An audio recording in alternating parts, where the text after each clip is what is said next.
Good afternoon, everybody. Thank you so much for allowing me to be here today. Nice and snowy, but it looks like the sun's out, so it's turning out to be a nice day. So we're going to, as Joe mentioned, we're going to go over three different things. We're going to talk a little bit about the high-level results, and then we're going to walk through action planning, and then I'll give you a quick tutorial of Knowledge Now, our online reporting and action planning tool. You should be receiving an email sometime after 3 o'clock today. That will give you access to where you can go into the tool and run reports as well as the action planning. So we'll talk more about that as we progress, but just wanted to give you that high-level overview. All right, so let's jump right into the data.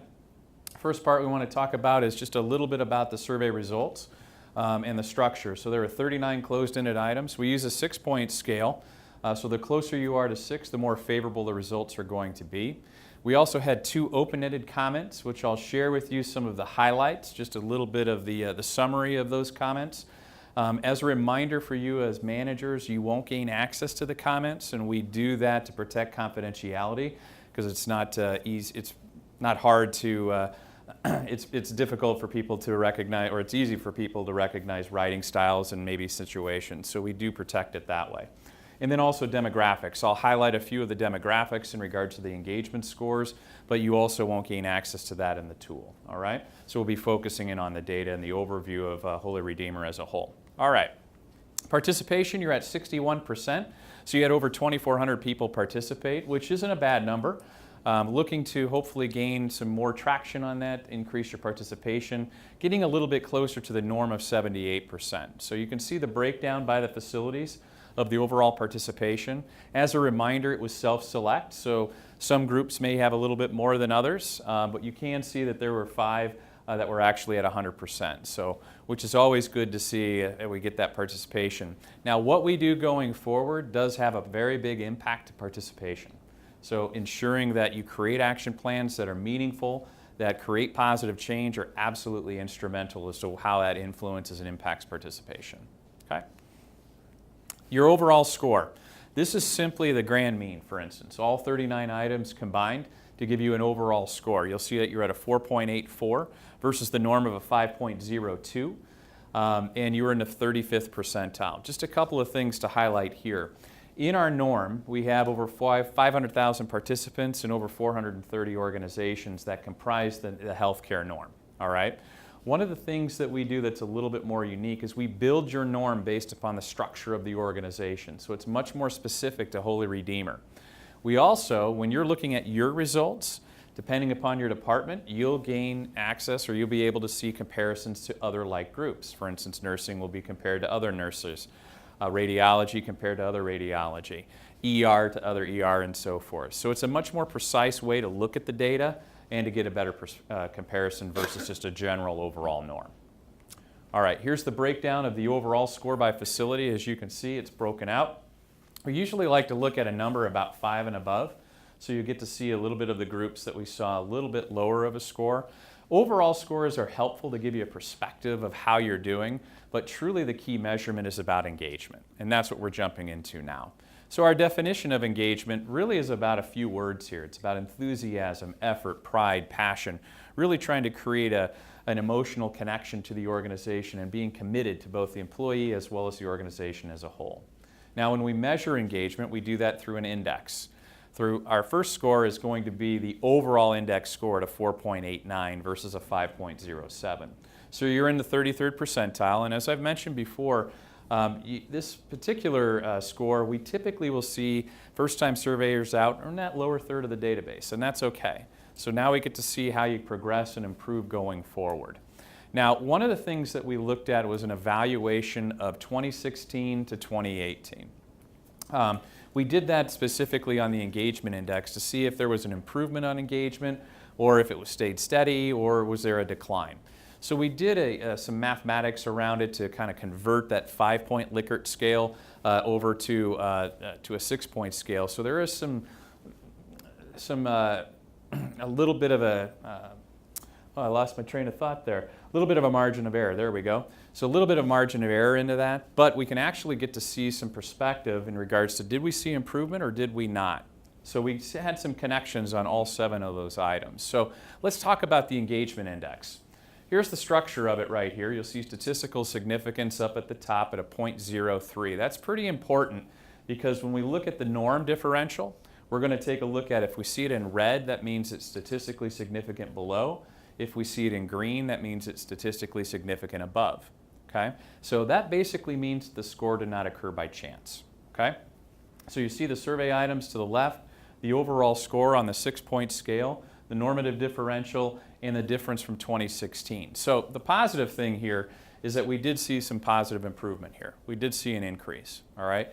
Is it at the number that I would expect going forward? Probably not, because of that margin of error.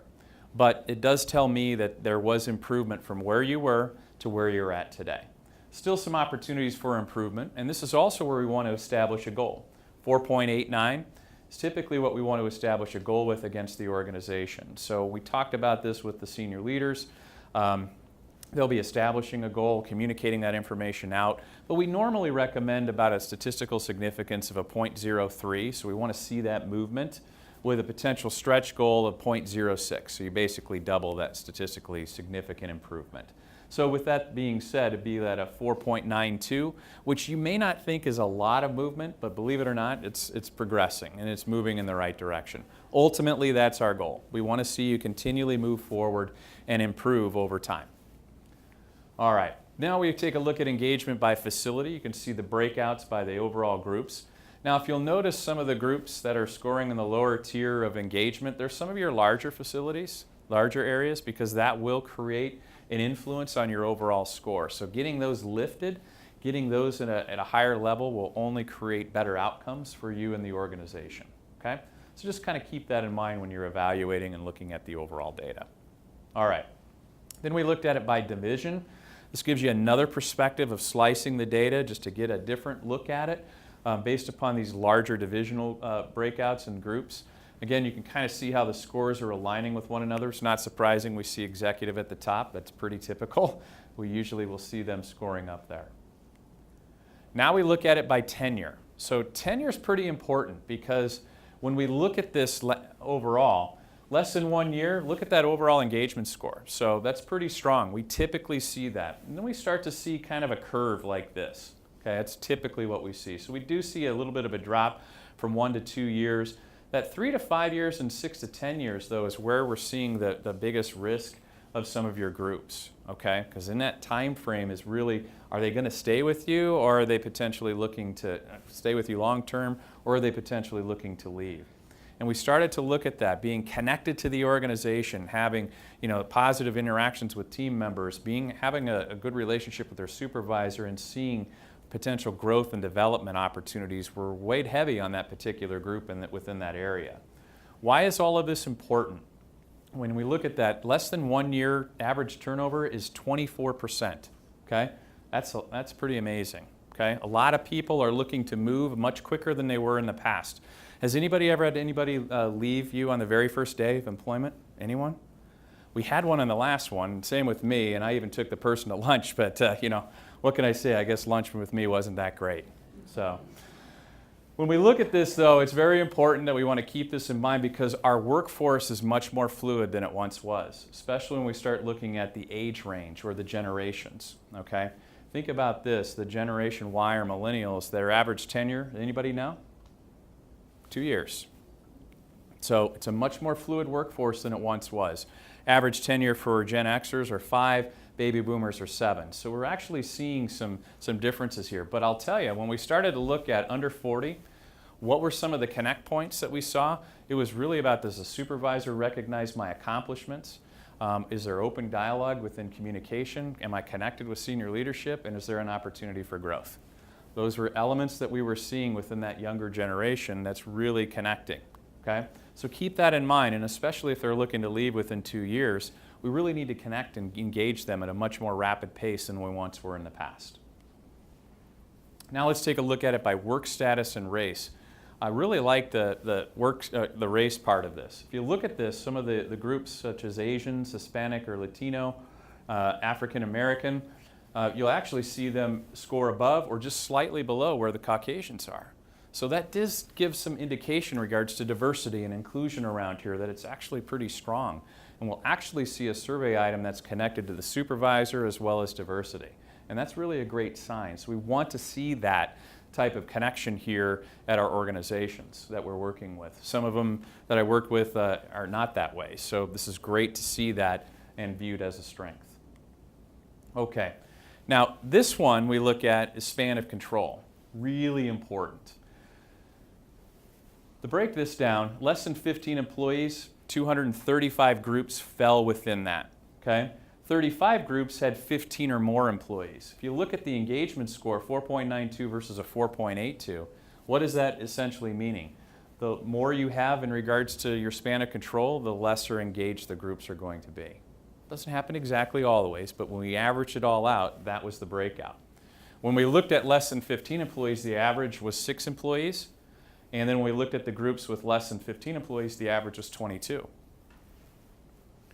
What that's highlighting and what that's saying is that it's much more difficult to create an engaged environment when you have too many people that are reporting to you. And we talked about this at the executive team, and that was something that piqued their interest in our discussion that we had with them. So just kind of keep that in mind, because it is a challenge to have one-on-ones, conversations, and connections with each and every employee if you're managing a workforce of 50 that are directly reporting to you. Okay? So this brought some information to light. Okay. The next part we want to talk about is the engagement profile. This gives you basically a perception of the level of engagement across your organization. Okay? Now, remember in the past there were 3 breakouts that you saw, like highly engaged, moderately engaged, and disengaged. So we kind of forced people into those buckets. What we do is a cluster analysis to really identify levels of engagement across your organization. So this year we saw 5 clusters, for instance. Next year or next survey we may see 4. It all depends upon how the data is relating with one another. A couple of things I want to highlight on this page though. If you look at the bottom section, you'll see those bars. Each one of those bars align back to one of the engagement items that I shared with you before, those 7 engagement items. Like I've seriously not thought of resigning in the last 6 months. That's correlated to leave, all right? I'm proud of the work that I do at this organization. That's in green and so forth, okay?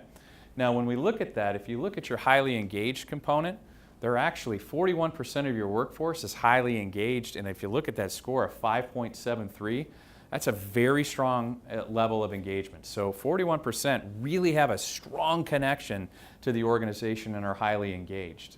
When we look at the other breakouts, such as moderately engaged and seekers, those are the 2 elements that we want to kind of shift as much as we can towards that highly engaged category. If you look at moderately engaged, they're at a 4.78, so that's a little bit of a drop from where we would want to see it typically. It's almost a one scale point differential.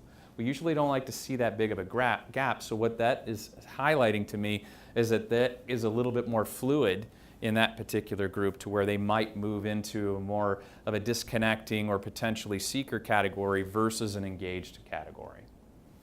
Seekers, if you look at the bars on the seekers, they're actually outperforming the moderately engaged except for one key item. They're looking to leave. And 16% of your workforce falls within that category, and typically these are folks that are actually doing some great performance and some of your higher performers, and you don't want to lose those individuals because they may see a lack of opportunities for growth. There might be some other things that are contributing to them not wanting to stay at the organization. So keep that in mind when you're looking through your data and your information. Disconnecting and disengaged, so these are folks that are having some more difficulties and challenges within the organization, especially the disengaged, which the positive mark here, it's only 4%. It's right in alignment with what we see nationally. While the disconnecting, you're at 12% versus the norm of 10%. So we saw a little bit more of the disconnecting, but that's okay. We can actually move that group. That group can actually shift. Now, we didn't see any campers this time, and you know what a camper is? That's people who hate everything about you but are never leaving. Do you know any of those? So they might be in there too. In fact, they're probably kind of centered right in here, the disconnecting. So anyway, we didn't see that specific breakout this time, but you never know next time. All right. Now let's take a look at intent to stay. In the last 6 months, I have not seriously considered leaving Holy Redeemer for another job. So this is a breakout on that 6-point scale to give you some perspective. 31% of your workforce have considered leaving, okay? Our national norm is 35%. The positive then is you're a little bit below, but what we see is that kind of that best in class or that marker that we want to get towards is 20%. That's where we see is kind of optimal for potential growth. We see that being connected to better business outcomes and so forth. So that 20% mark is really what we're targeting and trying to gear towards. The one thing to note here, if you look at to the far right that strongly disagree, 14% of your folks are strongly disagreeing with that. So that means that they're looking to leave. So 14% of that workforce that's surveyed are really looking to go. And some of those folks you don't want to lose, okay? Some, okay, it happens. But I'd be willing to bet a good portion of those folks you don't want to lose. Okay. Some of the strengths and opportunities. So let's talk a little bit about your categories or dimensions. So these are, within these categories, there were survey items that fall underneath each one of these categories. So you'll notice some of the scores that are listed there. Teamwork being at the top and being above the norm is fantastic to see. We always like to see that people are working very collectively together, cohesively, and really creating a great environment. And we're going to see that also in the written comments. Supervisor also scored fairly well, just slightly below the norm, but when we look at your strengths, we're actually going to see quite a few items that are related directly to the supervisors. Okay? Some of the other things too, we look at HR programs. That one's more geared towards compensation and benefits. That's what's kind of moving that score down a little bit. And we're also going to talk a little bit more about safety. So safety, even though it's scored almost at that 5 level, which is positive, we can still see it being below the norm, and there's still some trepidation or still some hesitancy in regards to safety that may want to look at trying to improve. Here are the strengths. So these are all based upon the performance against the norm. So you can look at this. 3 of the items that I mentioned before are actually categorized as a strength that aligns back to supervisor.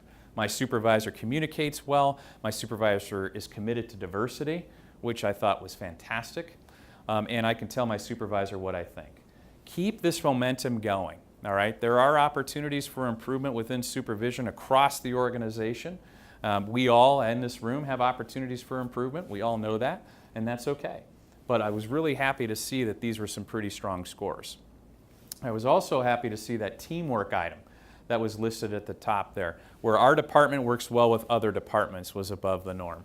Fantastic to see that across. Now, of course, there are probably some groups and areas that will have continual areas of improvement, but overall, it was good to see that there was that connection. So when we looked at the comments, this one looks at, please list the 2 things you like working at Holy Redeemer the most. So what are they? We have a word cloud that's listed here, so it basically just populates the most words, that shows up the most or are the biggest. But I went ahead and looked at the data in a little greater detail, and it really came up with 2 key themes. It was about coworkers and about the patients.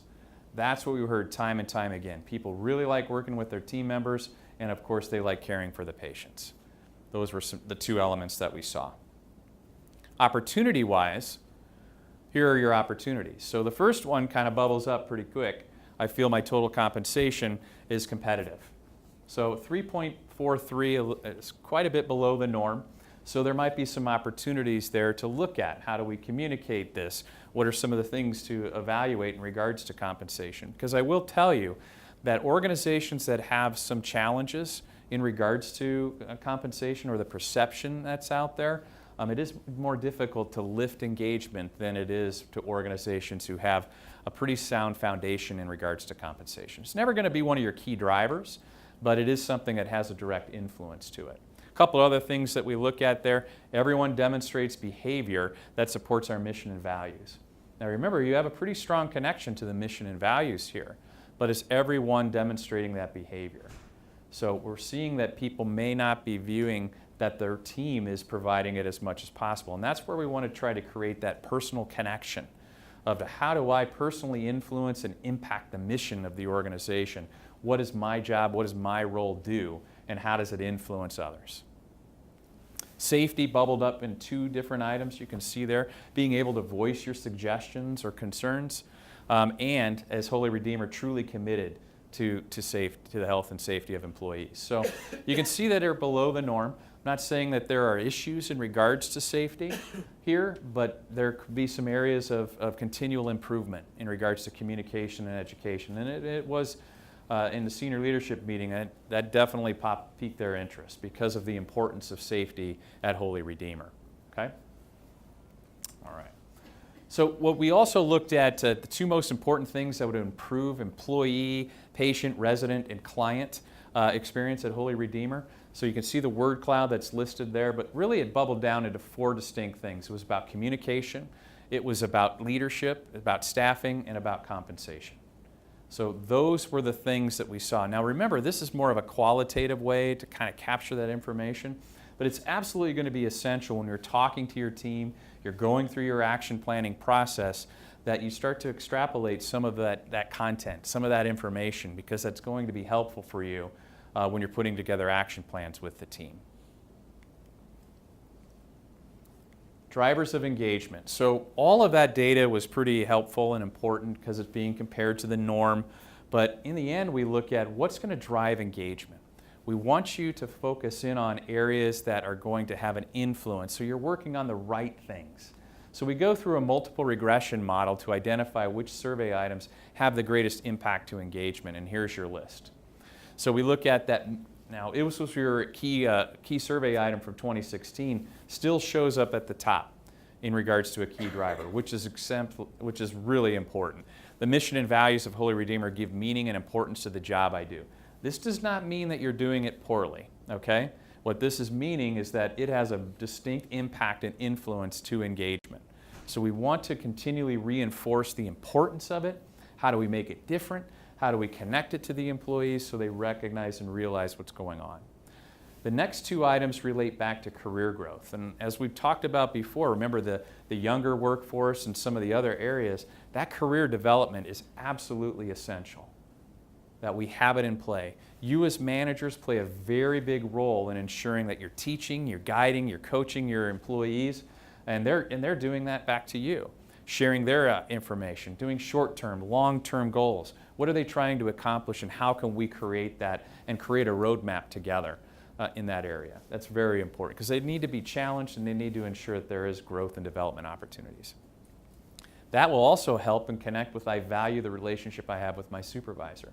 We're seeing this item pop up more and more in regards to key drivers with organizations, that value of the relationship. So building that strong relationship is extremely important.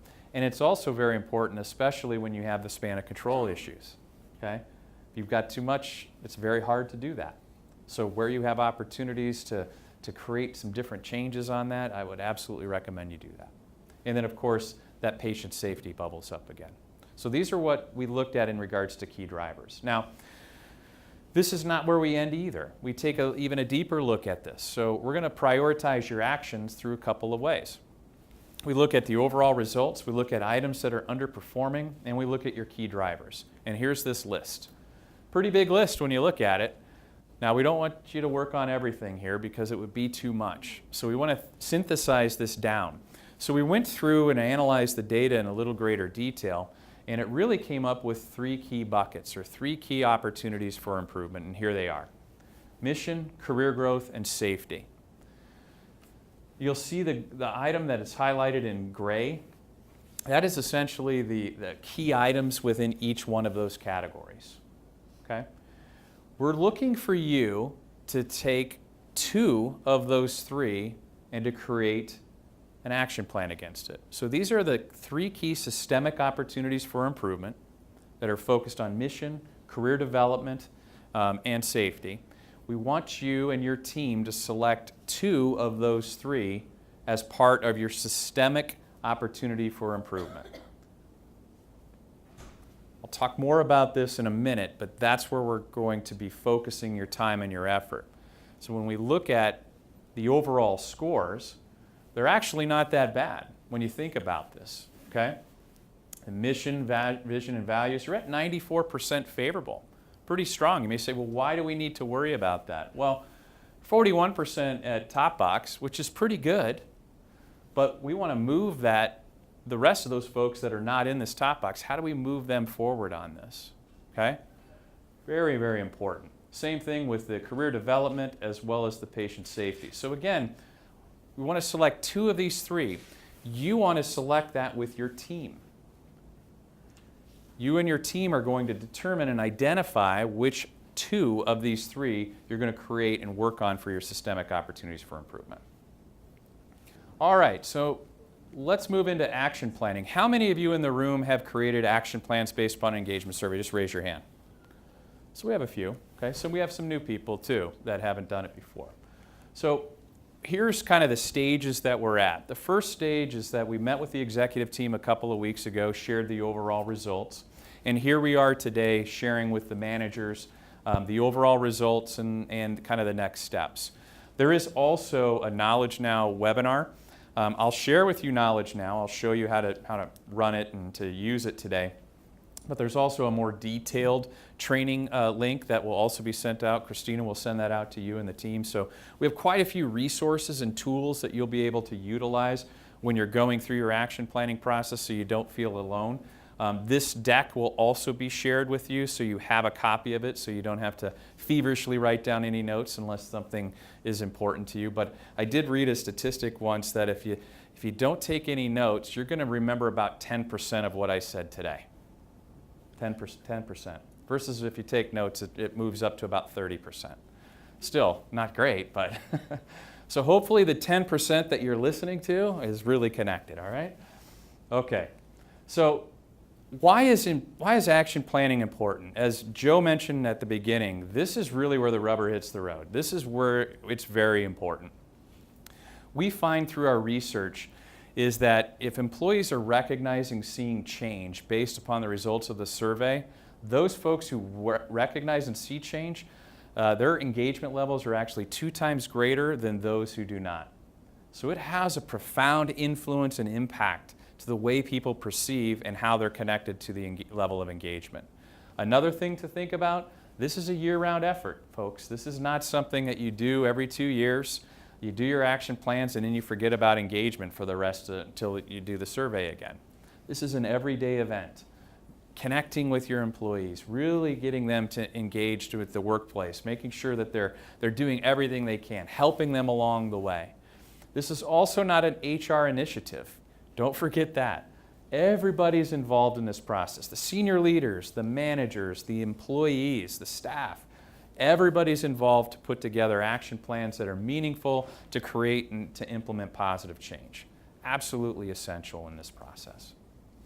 All right, here is the timeline, a typical timeline. So we're at that communication stage where we're at today. There will also be some additional communication that will be sent out to the employees about next steps, the results, information of that nature. Then you want to create and develop your action plans. Now you'll notice it's between 30 and 45 days basically from today. So about 45 days from now is when your action plans need to be developed and added into the Knowledge Now tool. So that gives you about 45 days. You may say, wow, I've got a ton of things I've got to accomplish in 45 days. How am I going to sneak all of this in? Well, we're really looking about 3 to 5 hours of your time. So we're not asking for a 40-hour work week to get this accomplished. About 3 to 5 hours of your time to where you look through the data, you meet with your team, you put together an action plan, and you add it into the system. That's essentially what we're looking for you to do at this point. The implementation follows afterwards, okay? So keep that in mind when you're going through that. Then we look at the implementation. So that's where it could take a long time or a short time, depending upon what things that you're implementing and putting together. Then we want to measure the survey. So that measurement is going to occur from another survey. 2 years down the road is when we're going to have our follow-up survey. There could be a pulse in between just to kind of see how everything's going, something to think about. But you're looking at creating accountability. You're looking at creating it, hey, this is being measured, we're being looked at to ensure that change is going to happen. So the structure of our action planning model are the top-down approach, which is selecting those 2 of the greatest impacts for the organization. Remember, there are 3, and you're choosing 2 of those. It's about the mission, it's about the career development, and it's about safety. Focus in on the two that you feel that you can control or work on the most. Then you're going to select one local opportunity. And through our tool, you'll be able to identify which one you should focus in on, and that is being selected from your team and you together. So don't go into a room and create an action plan or select everything on your own. You have to use your team and have them involved in this process, because they'll embrace and accept change much easier if they're involved with it versus just, hey, here it is. Move on. So the session, we'll talk a little bit about the action planning session. So really it's about creating a culture of trust, and setting that meeting up with the team is really about how you approach it. Okay guys, come on, we got to go do our action plans. Boy, I'm really fired up about that now. So you want to come in with a very positive approach, really looking at how do we get this, how do we make some initial change, work on things that we can control. So the way you approach it is going to have a fundamental impact and influence to how your team members are going to approach it.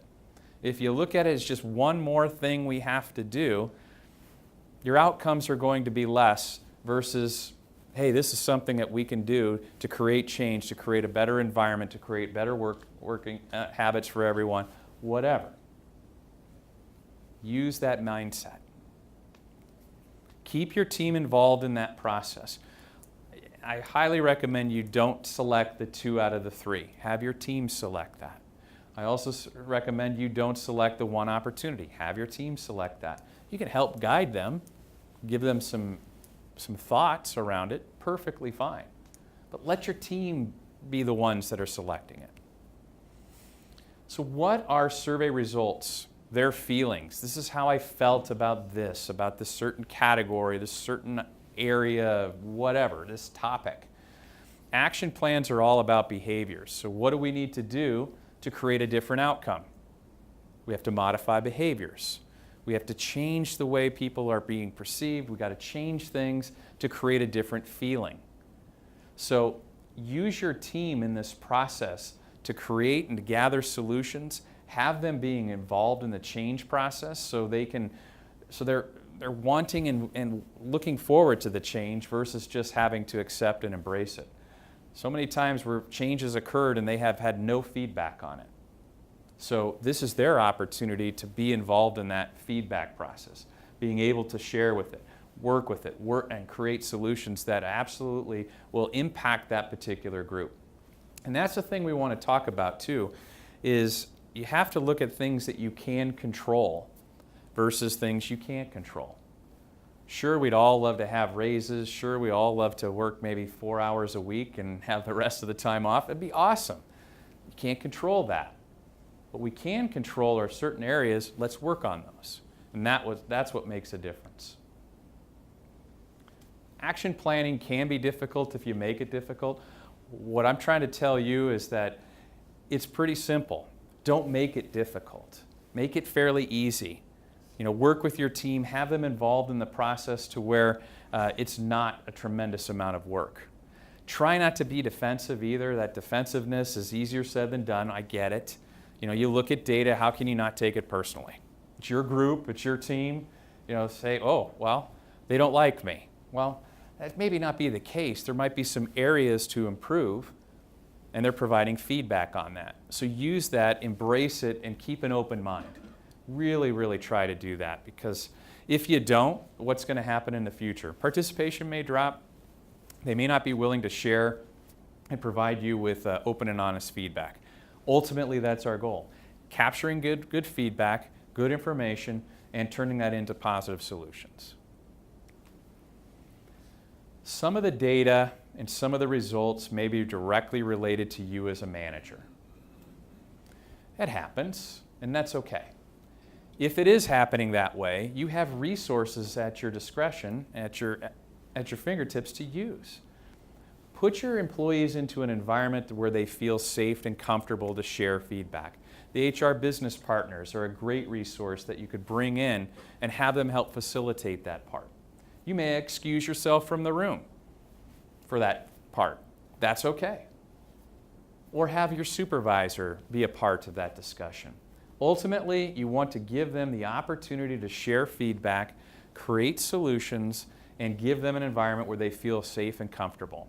So let them have that. Now, if it's not directly related to you, your role is to facilitate the session. Guide them into the areas that you can change or you want to change, that we need to change. What are those? Get them involved in that. So remember that 80-20 rule where we typically as managers talk 80% of the time and listen 20? Reverse it. In this meeting, I want you to listen 80% of the time and talk 20. Let your team talk. Let your team provide the feedback. And as Joe mentioned, this data is giving you kind of where you need to focus on, but those conversations and that qualitative piece is really where you're going to create the change. Well, we scored low on this because of this. Here's what we need to do. That's how you create change.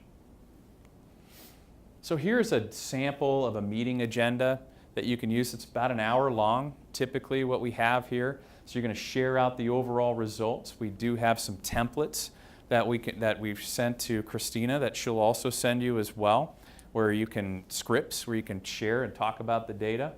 You want to capture their reaction and their feedback. Does any of the data surprise you? What should we focus in on? What are your areas of concern? What do we need to work on? Have them identify what are we working on, both in that systemic level as well as the departmental level. Let them choose. Let them work on that with you. Then you'll create and put together action plans. There's actually a process called Continue, Stop, Start that I'll highlight with you here in just a few minutes that will give you a way to potentially put together an action plan. And then you talk about your next steps. You'll add this into Knowledge Now, and this will give you the opportunity to update your team on a regular basis. One of the great things that we always recommend you looking at once you put together your action plans, use the SMART criteria. I think everybody's well aware of SMART, specific, measurable, achievable, relevant, and timely.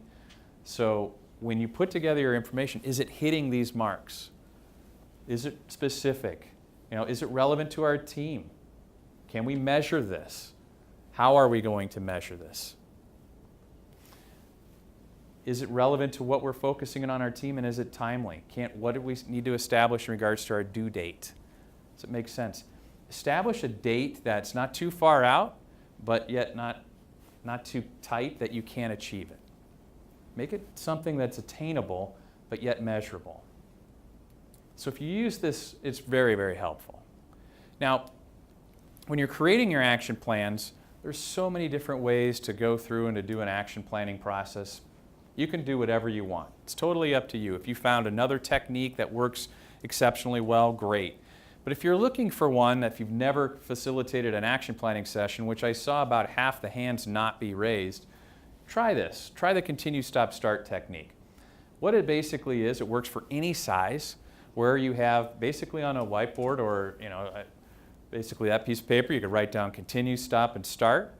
And from there, you want to put together ideas on each one of those sections. So let's say for our team, we're one team here, we're working on communication. And we need to improve the overall communication amongst our department. So what should we continue? Well, let's say me as the manager, I send out a weekly communication via email. People like that. They like to see what's going on. What are some of the goals for next week? What do we need to achieve? Whatever. So we want you to continue doing that, but maybe make it shorter. It's too long. We like the information, but maybe if we can bulletize it a little differently. Okay, so there's some opportunities to continue it, but yet refine it. So what should we stop? So let's say I love that red exclamation point when I send out emails where everything's a priority or important. Team members can't really prioritize appropriately, so they don't know how to focus on that. So maybe instead of doing that, there's a different scale or there's some different way that we can prioritize. Maybe in the subject line, top priority, but it's also my job as the manager to really come up with a better way of prioritizing and how does that work with the team and what does the team suggest? So we work together to make that happen. And then lastly, we want to stop or we want to start maybe daily huddles, something that we haven't done in the past, but we want to do that on a regular basis to where we're talking with our team, we're communicating things that are happening, maybe even some personal things, something that just we want to share and talk about. Totally fine. That's a simple scenario, but you can see how Continue Stop Start could work for any situation that's out there. So I just recommend you try it. If it doesn't work, try something different. Totally fine. But I suggest you try it at least once, and I think you'll find it pretty helpful when you're going through that process. Okay. Let's go ahead and get you into Knowledge Now. This is just a general site that we're into. It's not any of Holy Redeemer's data, so just so you're aware. It'll give you a couple of options from there to choose. What I want you to choose is the Quick Reports icon. So log into the system and select your Quick Reports. That's where I want you to start. Quick Reports is where you're going to gain access to the groups that you have access to or responsibilities. So for instance, if I'm a director and if I have 10 teams that report to me, I'll get to see the results and data for all those 10 teams combined and break out of each one of those 10 teams, provided they meet the threshold of 3. So you have to have 3 or more people in a work unit for you to see your actual data. Now, one of the positives about our system, let's say you have 10 groups that you have responsibilities for, but 2 of those 10 fall below 3. Each one has 2. You can actually combine those 2 groups together and run a report. So you can get a little bit more finite in regards to the data. So keep that in mind. The first thing I want you to do, literally, is when you get into it, just come in and hit your summary report. That's it. Jump in, hit your summary report, and you're going to see a report that's this one. Okay? This is a one-page report. So if I scroll down, you'll see that I'm right. And it'll give you your overall score, your percentile ranking, and it'll identify your top 5 strengths and your top 5 opportunities. We have a detailed algorithm that identifies your strengths and your opportunities based upon about 10 different parameters. This is where we recommend you select one of these items as your departmental opportunity for improvement. It doesn't mean that you have to. It just helps the process because it meets some parameters that's saying, hey, here are some areas that we find as a needs attention for your work group. You could even select one of the strengths if you want. Perfectly fine. Or an item that's even outside of it. It's okay. As long as the team is in agreement to it, that this is what they want to do, perfectly fine. You don't have to be locked into one of these 5. However, we recommend that because we do see it has a greater influence and impact to engagement within your team if you do focus on that. Now, comparisons and overall score. So let me jump into this other report. So comparisons to overall score.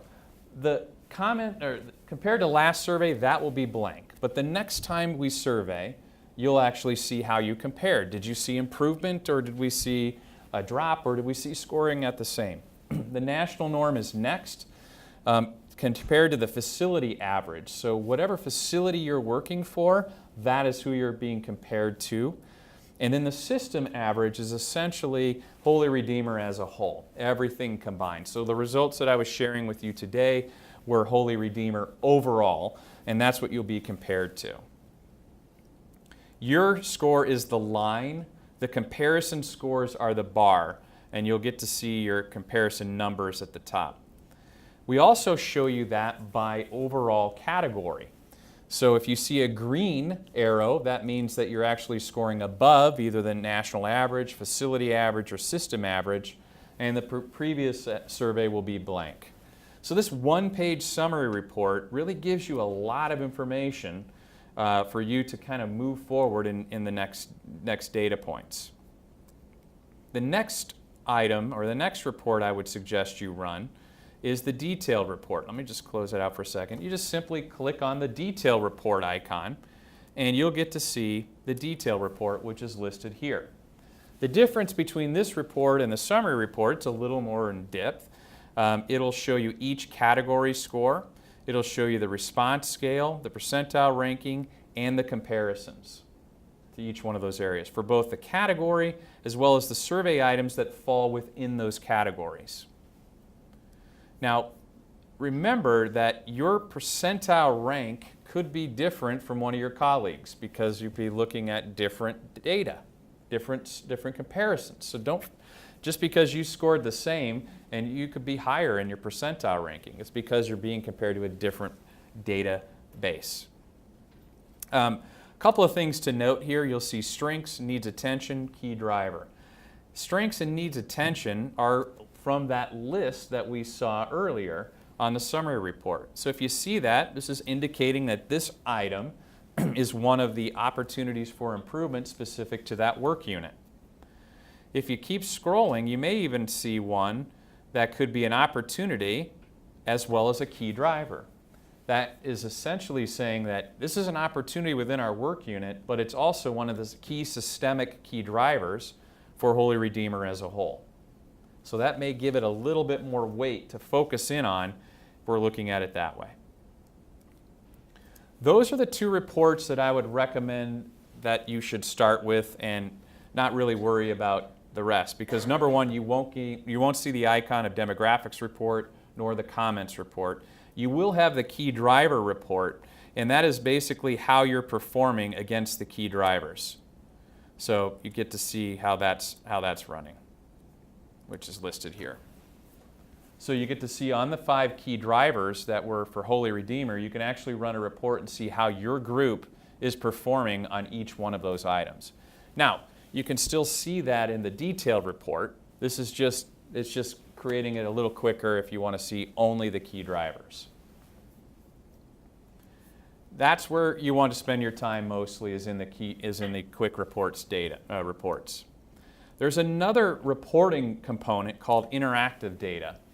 Now, this is where you can also slice and dice data a little bit. Now, none of you will gain access to the demographics, so it's not going to be as neat in that respect, because you can do some different parameters. But what interactive data will do is it'll give you some opportunities to look at the data differently. Maybe you want to look at a percent favorable, or you want to look at things that are unfavorable. You can do that through this drop-down box. So I can look at the percentage of top box. So for instance, if I wanted to see what's the percentage of top box or the percentage of strongly agree or 6s, I can do so.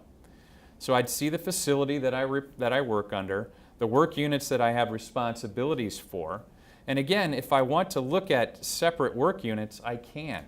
If you have 10 and I want to look at these two combined, I can do that. So whatever you have access to, you can click on that. I can also look at categories that are listed here. I can sort them also if I wanted to. I could look at them alphabetically as well, just by clicking on the category. Or I can even look at the survey items. If I scroll over the pie chart, for instance, I get to see how the distribution scale is happening on each one of those. I can also run a report on just a survey item if I wanted.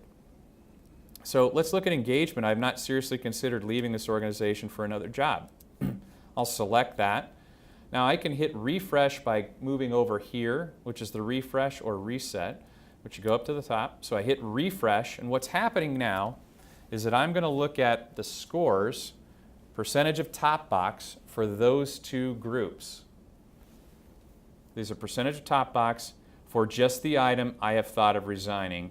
I've not seriously thought of resigning or considered leaving this organization for another job.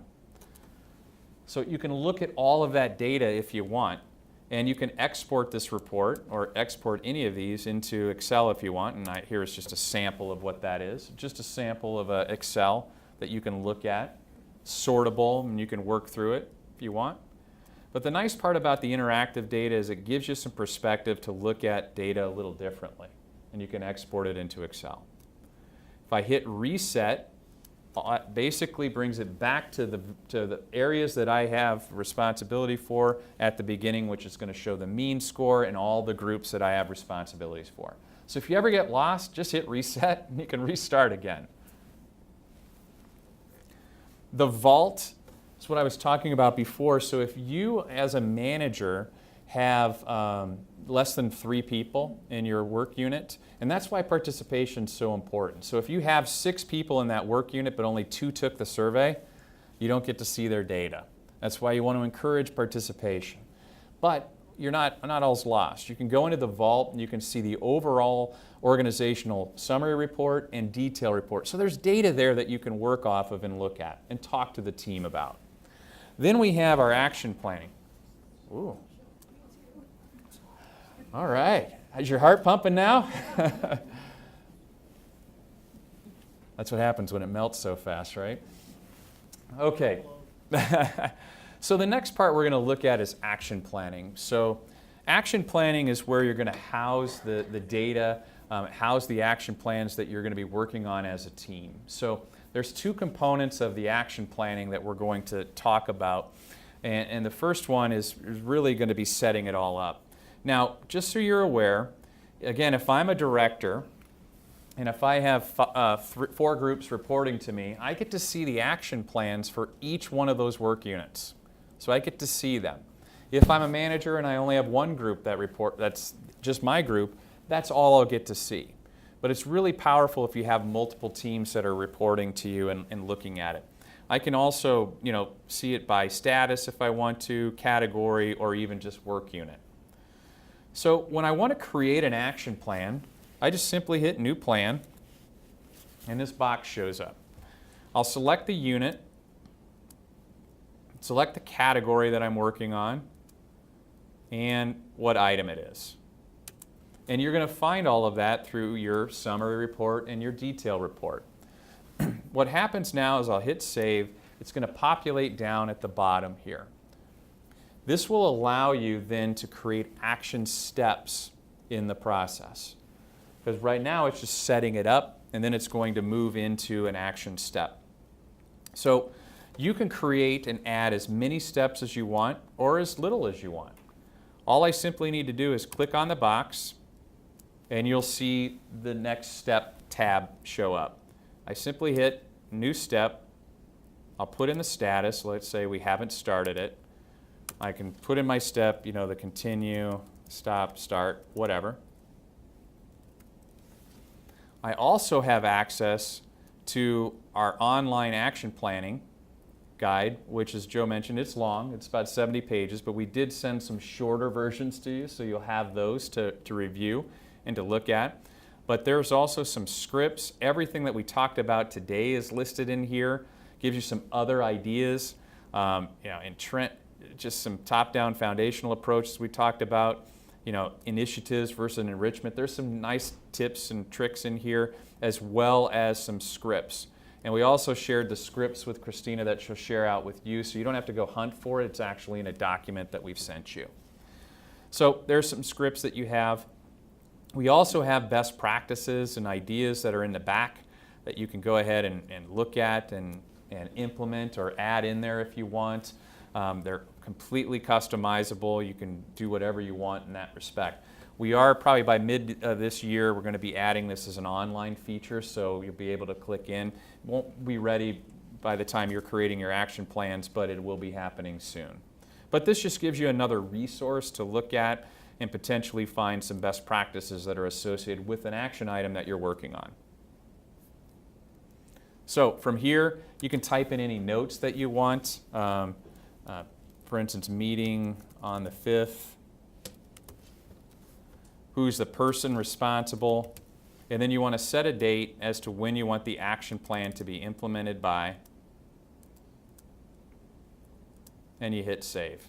And then what will happen is you're going to see it update from here. So this is how, and then if you want to add a new step, you just simply hit Next Step or New Step, and then you repeat the process. So you can put in as many as you want. You can add in multiple steps into one if you want. It's totally up to you. Whatever works for you and your team, as you can see here it is.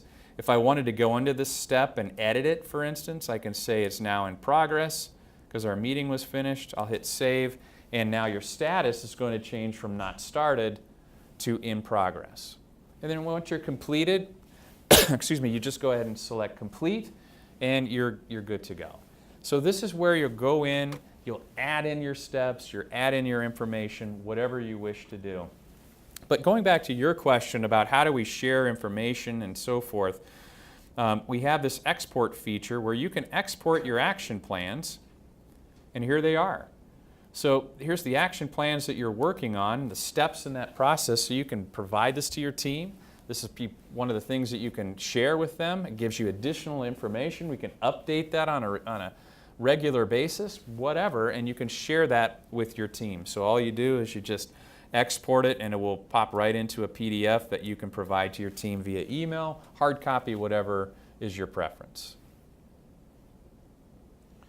So you won't have access to the tools and resources, but that gives some additional tools for the super users, and they have an action planning audit, so they'll know who goes into the system, who's actually done anything, or who hasn't. So just be aware that that's part of the feature. So we're all looking forward to your action plans being added into the system in the next 45 days.